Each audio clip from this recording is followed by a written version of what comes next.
오늘은 에스겔 7장 18절에서 22절까지 묵상합니다. 7장 18절 22절까지 말씀 있습니다. 그들이 굵은 배로 허리를 묶을 것이요 두려움이 그들을 덮을 것이요 모든 얼굴에는 수치가 있고 모든 머리는 대머리가 될 것이며 그들이 그 은을 거리에 던지며 그 금을 오물같이 여기리니 이는 여호와 내가 진노를 내리는 날에 그들의 은과 금이 능히 그들을 건지지 못하며 능히 그 심령을 족하게 하거나 그 창자를 채우지 못하고 오직 죄악의 걸림돌이 되미로다. 그들이 그 화려한 장식으로 말미암아 교만을 품었고 또 그것으로 가증한 우상과 미운 물건을 만들어 쓴즉 내가 그것을 그들에게 오물이 되게 하여 타국인의 손에 넘겨 노략하게 하며 세상 악인에게 넘겨 그들이 약탈하여 더럽히게 하고 내가 또 내 얼굴을 그들에게서 돌이키리니 그들이 내 은밀한 초소를 더럽히고 포악한 자도 거기 들어와서 더럽히리라. 아멘. 하나님을 버린 처참하고 허망한 결과. 하나님께서 바벨론에 의해서 유다가 멸망의 길을 가게 될 것이다 말씀하십니다. 아무리 나팔을 불고 군대를 모집한다 할지라도 하나님께서 그들과 함께하지 않으실 것이며 그 나팔 소리를 듣고 전쟁에 나갈 사람이 없을 것이다. 이 전쟁은 하나님께서 심판의 도구로 보내신 바벨론, 강력한 바벨론의 공격으로 이루어지는 전쟁이기 때문에 아무리 준비하고 애를 쓴다고 할지라도 인간의 힘으로 애를 써도 소용이 없게 된다라는 뜻이죠. 칼, 기근, 전염병으로 모든 이스라엘이 하나님의 심판으로 멸망을 당할 것이다. 징계는 근본 원인이 단순한 천재지변이 아니라 하나님을 떠난 하나님의 백성들의 죄에 있기 때문에 회개하고 돌이키지 않으면 결코 피할 수 없습니다. 그들은 이 심판 앞에서 비둘기처럼 슬피 울며 탄식할 것이다. 회개하고 돌이켜 눈물을 흘려야죠. 눈물이라고 해서 다 하늘 복 있는 애통하는 눈물이 아닌 것입니다. 회개하고 돌이켜 흘려지는 눈물이 그게 복된 눈물일 텐데 이런 환난과 시련을 당할 때 그들은 회개조차도 할 수 없어요. 이미 하나님의 긍휼이 없는 심판이 시작되기 때문입니다. 막상 하나님의 공의의 심판이 일어나면 우리가 여러 번 묵상되었습니다만은 절대 회개하고 돌이킬 수가 없다는 거예요. 마음이 더 완악해집니다. 사람들이. 18절에 그들이 굵은 배로 허리를 묶고 두려움이 그들을 덮을 거라고 하십니다. 얼굴에는 수치가 있고 대머리가 되게 하실 것이다. 굵은 배로 허리를 동인다는 것은 죽음이 찾아와서 극한 슬픔에 처했을 때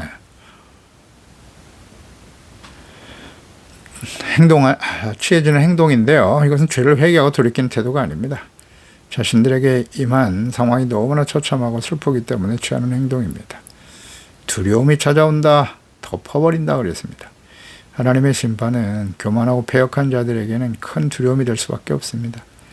인간의 죄와 능력으로 대처할 수 없기 때문입니다. 두려움이 덮인다.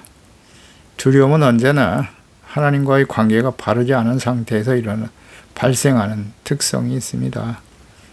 하나님과 올바른 관계 속에 있는 사람들에게는 어떠한 시련이 다가와도 절대 두려워하지 않습니다. 항상 두려움이 우리 마음에 있는지를 잘 점검해 보아야 합니다. 상황 때문이 아니에요. 수치가 있고 대머리가 된다. 이스라엘 백성이 재앙의 두려움으로 인한 슬픔과 통곡을 나타내기 위해서 머리를 미는 행위, 그것이 이제 대머리가 된다라는 의미라고 보여지는데요. 그럼 머리를 미는 것은 가나안 족속들의 종교적 관습으로서 율법에서는 이스라엘 백성들이 금하신 일입니다. 레위기 21장 5절에 제사장들은 머리털을 깎아 대머리 같게 하지 말라고 하셨어요. 자기의 수염 양쪽을 깎지 말며 살을 베지 말라고 하십니다. 이러한 행동은 여전히 자신들의 죄가 무엇인지 깨닫지 못하고 하나님께서 금하신 일, 이방인의 풍습을 따르고 있는 어리석은 백성들의 모습입니다. 이렇게 될 것을 끊임없이 말씀하셨고 그대로 성취되었을 때 비로소 두려워하지만 자신들의 죄를 진심으로 회개하고 돌이키지 못하는 하나님의 백성들입니다. 19절에도 은과 금을 오물같이 던지게 될 것이다. 아무 가치 없는 재물이 되고 말 것이다. 그러니까 하나님께서 진노를 내리시는 날에는 은금이 그들을 건지지 못할 것이기 때문입니다. 창자도 채우지 못한다. 오직 죄악의 걸림돌이 된다. 말씀하십니다. 그러니까 하나님께서 심판하시는 날 칼, 전쟁, 기근, 전염병 이런 재앙이 닥칠 때 그들이 가지고 있었던 그렇게 소중하게 여기면서 우상에게 빌고 온갖 불의를 행하면서 쌓은 금, 은, 재물들 아무 쓸모가 없게 될 것입니다. 재물이 구원하지 못합니다. 이스라엘 백성들을 구원하시는 분은 하나님이시죠. 그러니까 예루살렘 성이 포위가 되어 기근이 아주 심각하게 찾아오게 될 것입니다. 금과 은이 있어도 먹을 음식을 구할 수 없기 때문에 금과 은이 아무 필요가 없게 되는 것입니다. 오물과 같이 버려질 것이다. 재물을 얻기 위해서 하나님을 버리고 우상 숭배하며 범죄한 하나님의 백성들, 그 하나님의 심판 앞에서 금과 은, 권력, 무용지물입니다. 허망하게 버려지고 말 것이다 라는 교훈입니다. 그렇습니다. 이 절대 진리입니다. 이 교훈을 얻어야 돼요. 무엇을 먹을까 입을까 마실까 염려하며 살아가는 필요하죠. 하나님께서 필요 없다고 말씀하지 않습니다. 하나님의 나라와 일을 먼저 하고는 삶의 우선순위, 정체성, 사명에 합당한 하나님의 자녀로 살아가는 것이 훨씬 더 중요하다. 거기에 가치와 사랑을 두고 삶의 목적을 두고 우선순위를 세우고 흔들림 없이 살아가야 하는 것입니다.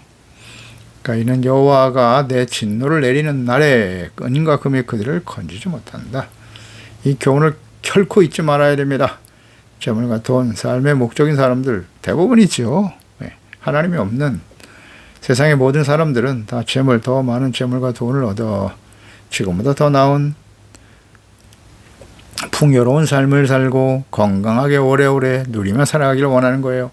자기 세대뿐만 아니라 그 재물이 자녀 세대에 계속해서 상속되어 모두가 다 행복하게 살아가기를 소망하고 있죠. 돈이 행복일까요? 재물이 우리에게 삶의 구원과 행복을 가져다 줍니까? 그렇다고 믿고 있는 하나님의 자녀들이 의외로 많습니다. 필요하죠. 필요한 건 분명하지만 그것이 행복의 기준이 될 수는 없다는 상식이죠. 이거 모르는 사람 없습니다. 그냥 스스로 그것이 옳다라고 다른 대안이 없으니까요. 대안이 없습니다. 그러니까 오직 재물, 권력, 불의와 악을 행해서라도 세상 사람들은, 하나님이 없는 사람들은 그것의 종로를 타며 살아가는 것입니다. 참 애처롭죠. 그렇게 살아가는 사람들의 모습 보면 애처로워요. 그런데 하나님의 자녀들도 그들과 동일한 모습을 가지고 살아가고 있다는 것입니다. 예수께서 하신 말씀을 절대 잊지 말아야 돼요. 마태복음 6장 24절 하나님과 재물 결코 겸하여 섬기지 못할 것이다. 두 주인을 섬길 수 없다고 말씀하셨습니다.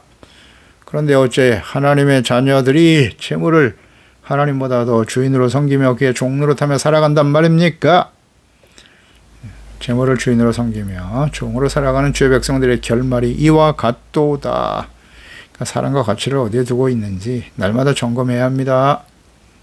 이 세상에는 하나님이 없는 세상은 다 재물을 주인으로 섬기며 살아가는 겁니다. 절대 부인하지 마시고요. 사실이잖아요. 우리 안에도 그런 모습이 분명히 있습니다. 디모데전서 6장 10절이야 돈을 사랑하며 일만하게 뿌리가 되는 거라고. 이것을 탐내는 자들은 미혹을 받아서 미혹받을 수밖에 없죠. 불의와 악으로 미혹을 받아서 재물과 권력을 얻게 하는 일들이 끊임없이 다가옵니다. 근데 그걸 받아들이게 되면 믿음에서 떠나게 된다. 그래서 많은 근심으로서 자기를 찌르게 되고 오직 너 하나님의 사람아, 하나님의 사람들은 어떻게 해야 돼요? 이것들을 피하라. 돈을 사랑하는 재물을 주인으로 섬기는 삶을 피하라고 하시잖아요. 피하라. 그런 유혹이 있어요. 의와 경건과 믿음, 사랑, 인내, 온유를 따라야 한다. 믿음의 선한 싸움을 싸우라. 영생을 취하라. 이를 위하여 내가 부르심을 받았고 부르신 목적 많은 증인들 앞에서 선한 증언을 하였도다. 사명이잖아요. 사명. 증인으로서의 사명. 우리가 더 많은 권력과 재물과 부자가 되면 더 능력 있는 증인이 될 수 있지 않겠습니까? 아닙니다. 성경이 아니라고 하시잖아요. 하나님의 사람은 이것들을 피하라고요. 유혹이라고 하시잖아요. 미혹이라고 말씀하고 있죠. 근데 우리는 어때요? 재물에 대한 유혹 참 떨쳐버리기 어렵습니다. 이거 어려워요. 삶의 필요인데 재물을 얻을 능력은 하나님이 주시는 것입니다. 우리가 하나님의 나라와 일을 먼저 구하며 살아가면 하나님께서 우리가 살아가는데 부족함이 없도록 열어주시죠. 열어주십니다.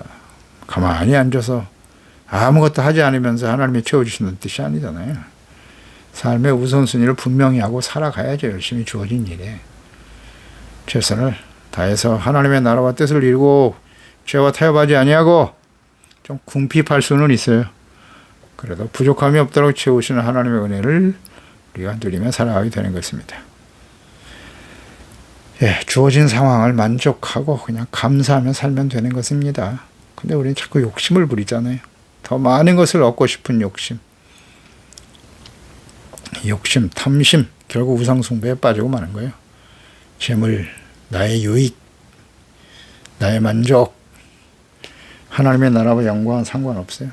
내가 세상에서 이 유혹에 많이 넘어가죠.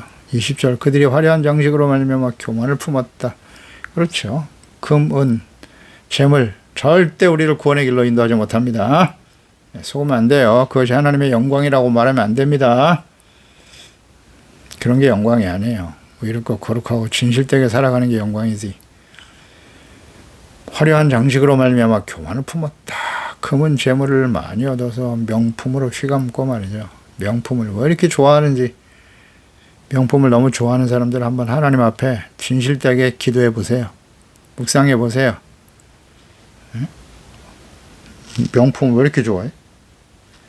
돈이 있는 사람들은 뭐 말할 것도 없지만 별로 생활이 넉넉하지도 않은데 그냥 명품 하나 사려고 하는 이런 어리석은. 하나님의 자녀가 그렇다면 그건 심각한 문제입니다. 심각한 문제예요. 그런데 더 많은 재물을 사용하고 그래서 그걸 사기 위해서 더 많은 재물을 주시옵소서. 그런 기도가 하나님이 응답하실까요? 그런 기도에? 그건 욕심이잖아요. 주어진 자리에 만족하고 그 많은 명품을 누리고 가지고 다니는 것이 하나님의 축복일까요? 그렇게 말하는 사람은 가짜입니다. 아니라는 증명을 해보세요. 성경을 통해서 아니라는 증명을 해보세요. 스스로 성경 말씀을 찾아서 묵상하면서. 화려한 장식으로 교만, 그래 그런 걸 들으면 교만해지는 겁니다. 교만은 뭐라고요? 우상숭배입니다. 하나님이 대적하신다 그랬잖아요. 교만한 자는. 자기가 무슨 대단한 능력을 가진, 능력이라는 게 결국 재물이지 뭐. 자기의 능력을 통해서 재물을 얻었다. 하나님이 주신 것이라고 생각하지 않죠. 하나님의 주신 재물이 하나님의 것이라고 주장하는 사람들은 그 재물을 가지고 명품을 사는데 사용할 수 있을까? 사지 말라는 건 아니지만 그것이 삶의 목적인 사람들이 된다면 그건 심각한 문제라는 거죠. 명품 한두 가지 가지고 있는 것을 의미하는 건 아니잖아요. 그것이 삶의 목적인 사람이 있단 말이에요. 그래야 내가 대단한 사람인 것처럼 보이고 사람들에게 자랑하려고 하는 교만을 품었다는 거잖아요. 그러니까 하나님께서 화려한 장식으로 교만을 품었고 그것으로 가정을 우상과 미운 물건을 만들었다잖아요. 그게 우상이 되어버렸어요. 자기 자신 우상이 되는 거죠. 명품을 두른 자신이 대단한 존재이다. 자기가 우상이 되는 겁니다. 그냥. 이게 심각한 문제입니다. 우상의 미운 물건을 만들었다는 거죠. 재물 혹은 자기 자신을 우상으로 만들어버린 겁니다. 잘 묵상해 보세요. 하나님의 자녀들의 간절한 기대와 소망은 무엇입니까? 삶의 목적이 재물과 명예와 권력을 얻는 복을 받는 것인가요? 세속적인 세상에 필요 없다는 게 아니에요. 하나님 그 모든 복을 다 약속하셨습니다만 먼저 하나님의 나라와 일을 구해야죠. 주의 말씀을 잘 듣고 지켜 행하는 경건하고 이롭고 진실한 삶의 모습이 우선입니다. 자신에게 진실하게 질문하고 점검해 보세요. 하나님께 드리고 있는 우리의 기도의 내용을 살펴보십시오. 재물을 얻어 명품과 화려한 장식으로 치장하고 자신이 하나님께 큰 축복을 받은 사람이라고 자랑하려고 하는 마음이 조금이라도 있다면 교만입니다. 버려야 돼요. 즉시 버려야 합니다. 교만은 우상 숭배입니다. 교만이 우상의 본질이다. 자기중심. 하나님께서 주신 것을 인정하지 않아 하나님의 것을 인정하지 않는 거죠. 반드시 교만해져요. 재물과 부와 권력을 얻게 되면. 아니라고요. 증명해 보세요. 더 많은 재물과 권력을 얻고도 겸손한 사람이 있으면 한번 찾아보세요. 쉽지 않아요. 쉽지 않아. 솔로몬 같은 사람 대표적인 사람이잖아요. 하나님의 구하지 아니한 부와 영광, 재물, 장수까지 주셨는데 어떻게 됐어요? 전무후무한 지혜를 얻었죠. 지혜는 하나님을 경외하는 근본이거든요. 하나님을 경외하는 자여서요. 그 필요한 지혜를 자문서에 자세히 기록했지 않습니까? 그런데 본인 스스로는 어떻게 됐어요? 예, 하나님의 성전에 우상 세우고 인생 마감했습니다. 교만해지죠. 절대 진리입니다. 그래서 재물, 화려한 치장, 교만이고요. 자랑, 우상 숭배가 서로 밀접한 관계가 있음을 명심해야 합니다. 마지막 심판 때 개인적으로 삶을 마감하며 주님 앞에 서게 되거나 주님께서 재림하시는 날 반드시 우리의 주어진 삶을 평가받게 될 것입니다. 재물과 자신이 자기 자신을 주인으로 섬기며 살아왔는지, 진정 하나님을 주인으로 섬기며 살아왔는지 하나님 평가하실 것입니다. 피할 수가 없는 일입니다. 재물과 자기 자신의 성공과 자랑을 목적으로 살아왔다면, 지금 살아가고 있다면 과거 이스라엘 백성들과 같은 결말을 맞이하게 될 것입니다. 그것이 성경이 우리에게 주는 교훈입니다. 그것은 곧 우상 숭배이기 때문입니다. 예수님께서 산상수훈 마지막 부분에 지혜로운 사람은 반석 위에 집을 짓는 자, 곧 이 말씀을 가지고 지켜 행하는 자인데 반석 위에 집을 지은 자와 같을 것이고 그러나 이 말씀을 듣고 지켜 행하지 않는 자는 어리석은 자다. 모래 위에 집을 지은 자와 같다라고 말씀하셨죠. 다 무너집니다. 이 세상에 살아가는 동안 아직 육체의 생명이 유지되고 있을 때 무너지는 것이 오히려 복이에요. 다시 세울 수 있으니까.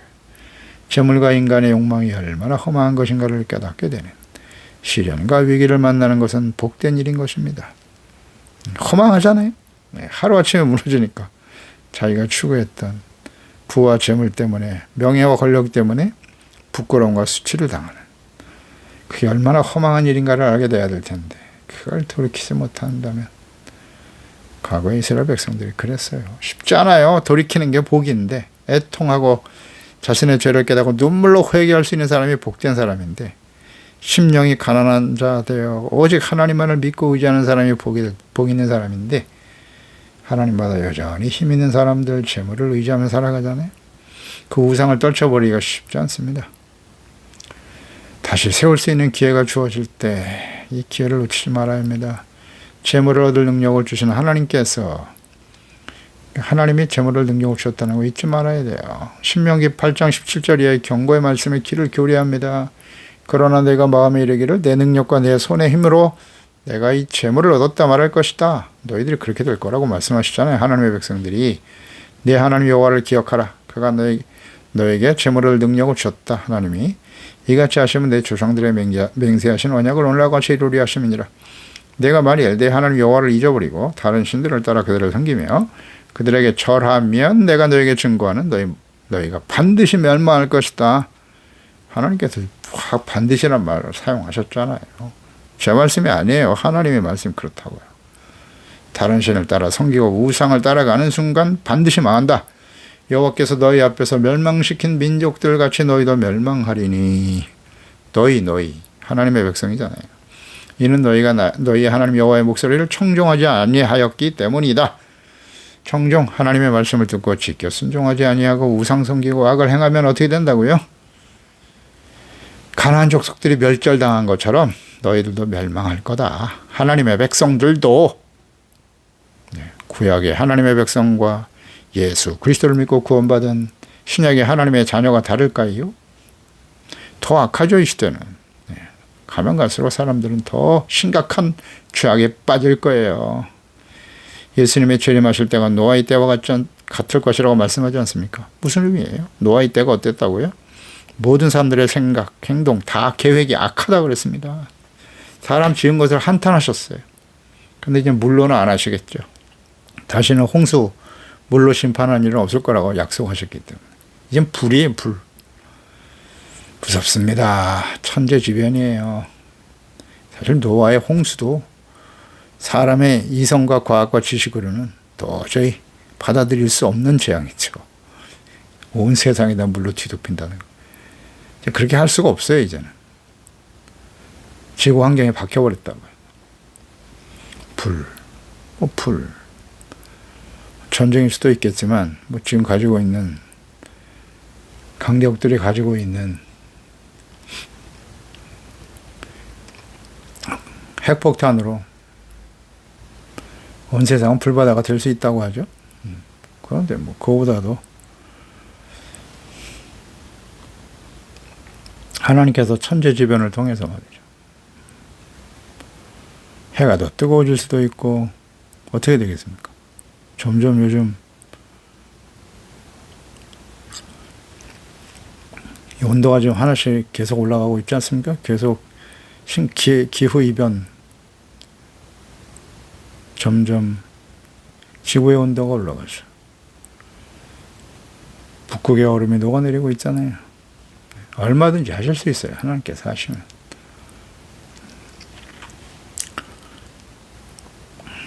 별이 떨어지고 그럼 불바다가 되는 겁니다.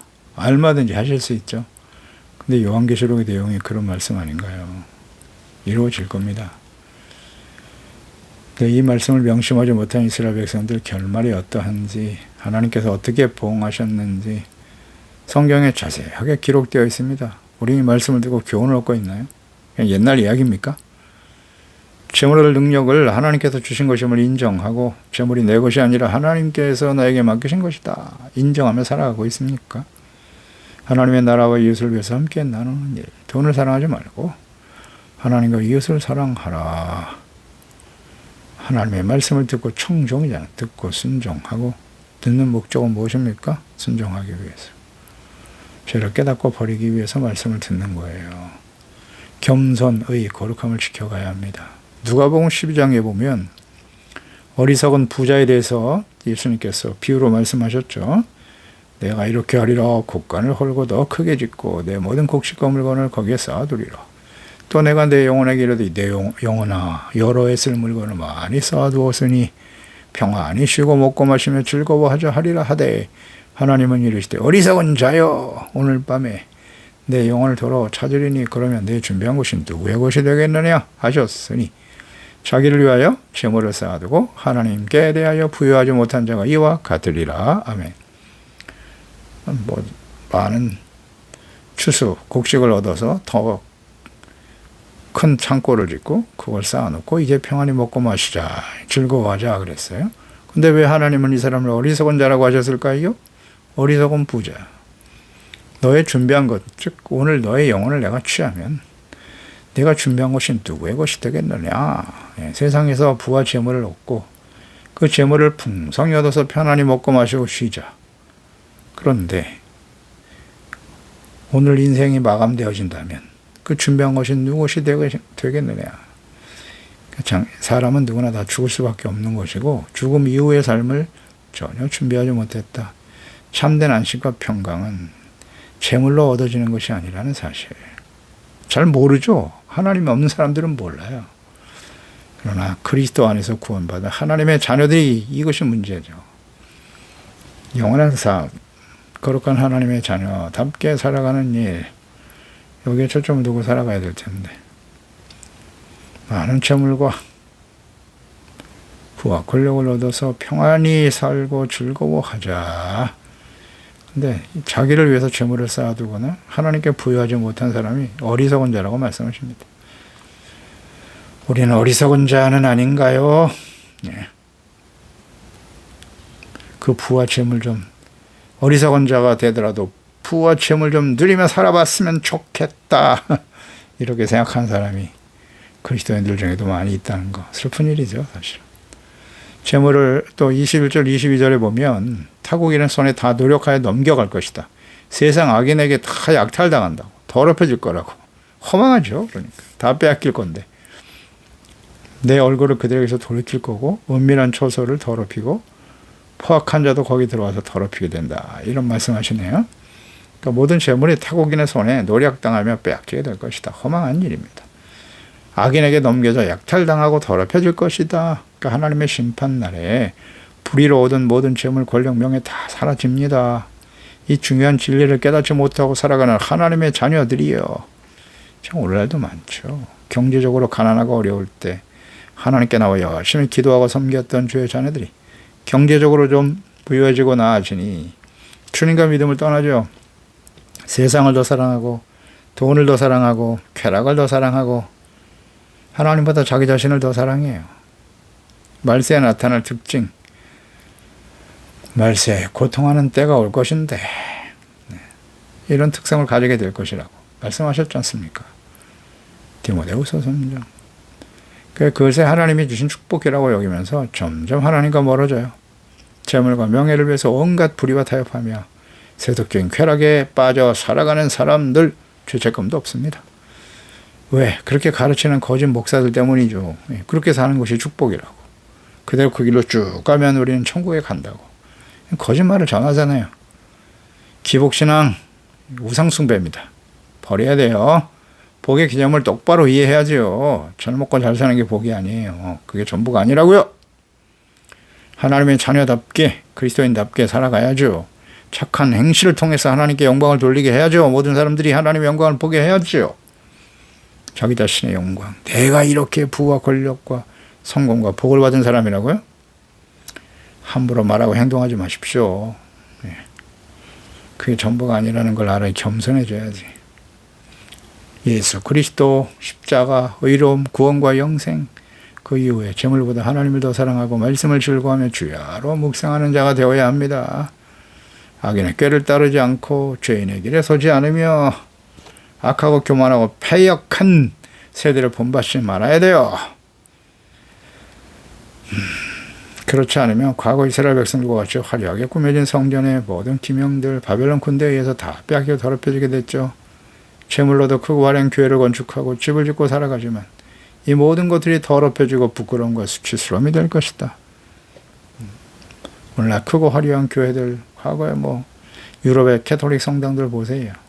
그것이 자신들이 하나님께 받은 축복의 상징이고 하나님께 크게 헌신하며 영광을 돌리는 일이라고 부추기고 가르치는 목사들, 분별력 없이 따르는 교인들.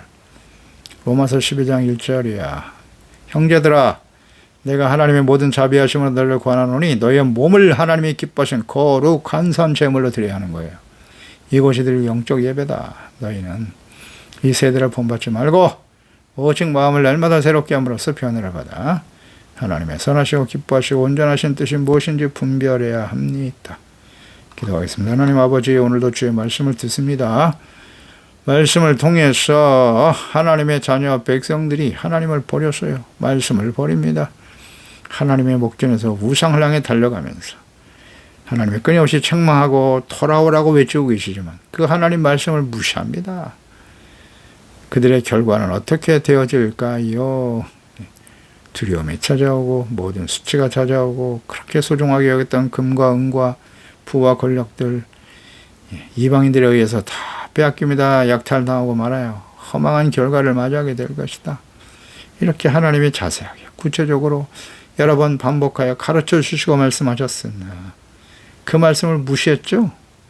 자신들의 생각과 뜻, 올바른 판단이라고 여기면서 전혀 준비되지 못하고 회개하고 돌이킬 모르는 하나님의 백성들. 그래도 우리가 하나님의 언약의 백성인데 어찌 망할 것인가? 하나님이 하신다고 말씀하십니다.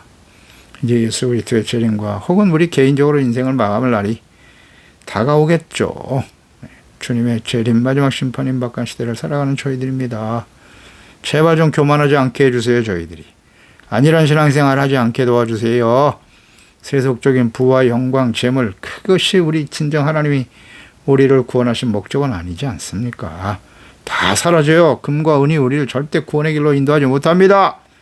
그 미혹에 속지 말게 하시고 말씀과 기도로 깨어있게 하셔서 하나님을 기쁘시게 하는 우리의 몸을 거룩한 산채물로 드려지는 말씀과 기도로 깨어 성령님의 인도하심을 따르는 거룩한 하나님의 자녀들이 되게 하소서. 예수님의 이름으로 기도드립니다. 아멘.